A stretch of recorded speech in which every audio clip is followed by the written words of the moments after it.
Welcome to K-State Now with Kansas State University President Richard Myers. I'm Richard Baker. The state legislature is gone right now, but they'll be back on Monday. With their return, do you have any worries? Well, they have not given us our 2018 budget yet, so we'll see. There have been some thoughts about maybe restoring some of our previous cuts. That would be a good thing. There's some language that would give our faculty and staff a 2% raise. That would be a really good thing. But we don't know if any of that's going to come true. They're going to have to, when they come back on Monday, we'll hear how it goes. And they're going to have some kind of, apparently, a tax package because tax revenue projections are not going to meet the budget expectations. So I think I remain pretty optimistic. I think the legislators in Topeka want to do the right thing in terms of higher education. They realize the importance of higher education to the state, to the region. This is what kind of fuels our state in many ways, all this talent. So I think they're going to do the right thing. Do you have any idea how our funding compares with neighbors, say in Missouri, Oklahoma, Nebraska? I think we're all states almost across the nation, with a few exceptions, are under the same pressures. State budgets cutting support to higher education, and the larger debate: what's the public revenue role in higher education? That's the larger debate that's going on. I think if they look at return on investment, the return on every state tax dollar you put in education, you can calculate this lots of ways, but it's somewhere around 10 or 11 in some estimates. So for every dollar, you get 10 or $11 paid back in terms of either economic activity or so forth. This is a good investment for the state, and I think people are realizing that, and especially here in Kansas, where we got a lot of really good things going for us. The most important thing we have going for us is our people, and as long as the people are well educated, well trained, then we're going to attract lots of business this way. It's kind of hard, though, to get that return on investment if you don't have anything to invest in the first place, though. True. That's true. Yeah. So are you talking about from what aspect from now? Taxes, from money for the university? Right. Yeah. So, so I think a big part of what they're going to be talking about starting Monday, as I understand it, will be how they're going to change the tax scheme. Kansas State, I think, has a unique role as a land-grant university. Are other land grants facing the same problems that we are? Oh, yes. Yeah, absolutely they are. And our land, you're right, we have a certain obligation to the state. We're the only university in the state that's in all 105 counties. So we touch virtually every county, a lot of people in this state with our research and extension. And I think we've been essential to progress in Kansas over the years. We have this really interesting mission, really important mission, I think, for the state. The other part of that is to make our education affordable to everybody, so first-generation students can come here to K-State and get a college education. We take that very, very seriously. And we talk about this almost every time we sit down and talk here. What happens to tuition if the budget is not increased, or if the budget is decreased? So we have two parts to our revenue that our general use budget that go to the students and sports faculty and so forth. And part of that is the state component, a little over $150 million. Part of it is our tuition, over $200 million. And so if the state budget goes down, then you have to find other ways to make up for that revenue if you want to have the same offerings. So it's a balance. One of the things that's not thought about in there a lot are the fees, because a lot of the colleges have fees to enable them to do what they need to do. So there's the fee component of that. It's something we try to balance all the time to make sure that we're not pricing ourselves out of the market, and that's the fear, because some schools in some states are essentially private institutions. They're relying on tuition for most of their funding. We're not at that point yet. we're around 20% of our funding for that part of our operational budget is what we get, and then we have to make up the difference in tuition and fees. If it gets much lower, then we'll price ourselves out of the opportunity for a lot of first-generation people to come to Kansas State, and that'd be really bad for the state. One of the things we've also talked about in the past is that it seems to me anyway that until the students and their parents are hit one way with this increased tuition, when it's hard for them, there's not going to be a lot of pressure on the legislature. Do you see it the same way? Well, I think that's part of it. I think the other part of it is business leaders ought to be concerned, and they ought to think they're not getting their money's worth when we're not producing the talent that can that meet the workforce demands of Kansas. The Board of Regents has what they call Foresight 2020, and it has the goals in there for the number of graduates to meet the known demand that we have here in the state of Kansas for college graduates, and we're not anywhere near to meeting that demand or the goal they have for the percentage of Kansans that they would like to have a higher education degree. So we're not meeting those goals, and we're not likely to in the near term, and a lot of that goes right back to funding. So how many Kansans do the Board of Regents think ought to have degrees?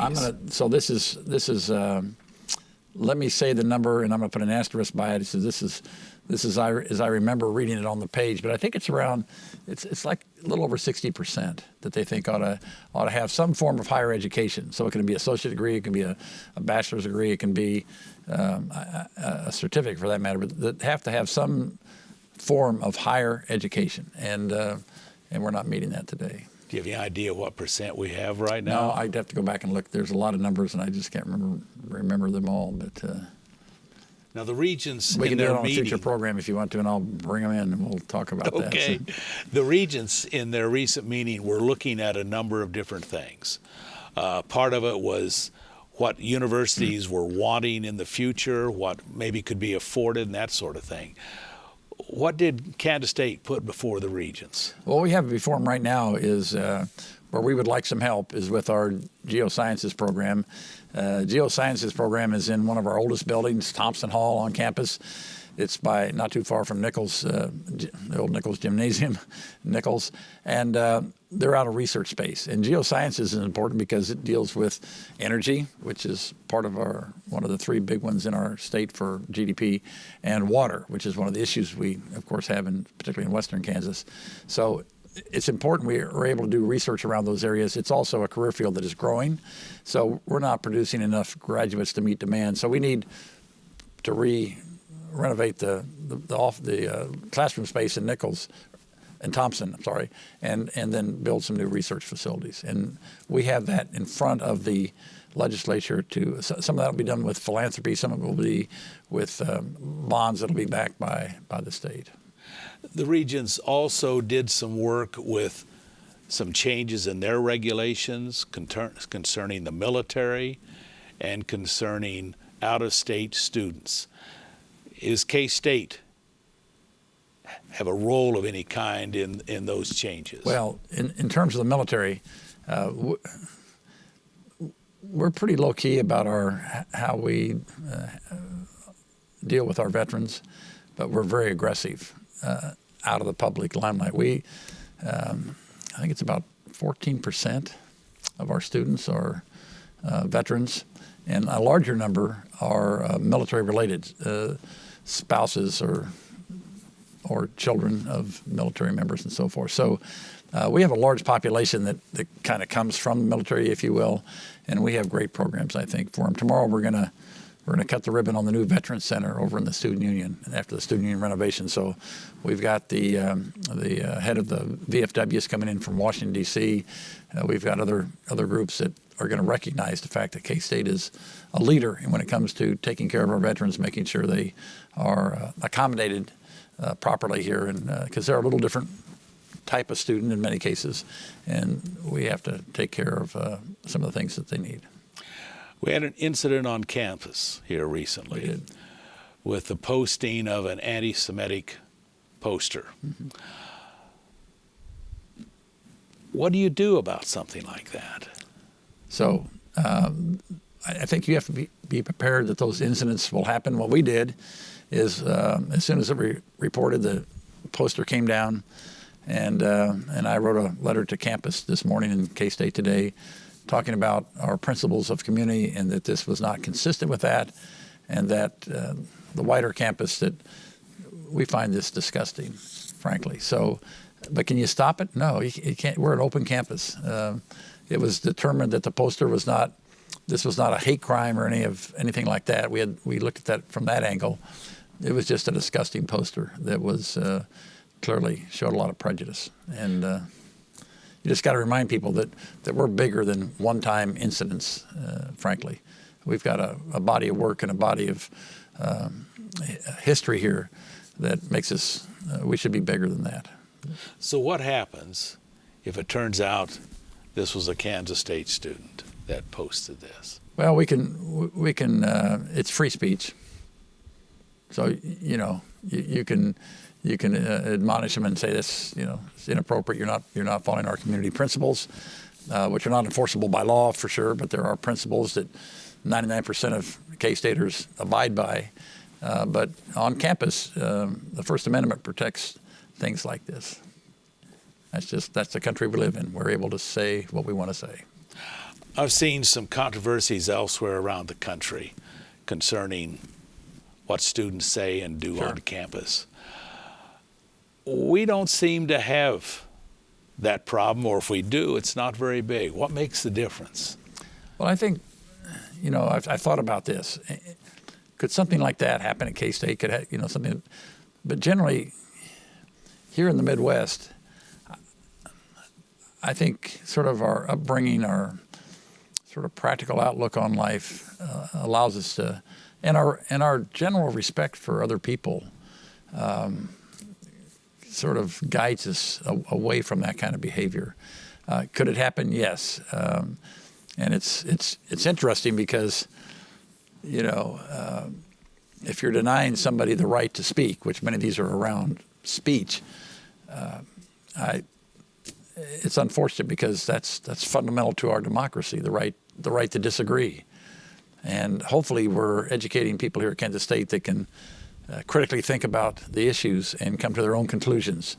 And so if somebody's way off track, one direction or the other, interesting to listen to you. Thank you very much. See you later, sort of thing. So I think we take it in a more up to now, a little more practical approach. Maybe we're better critical thinkers and not so emotional about it.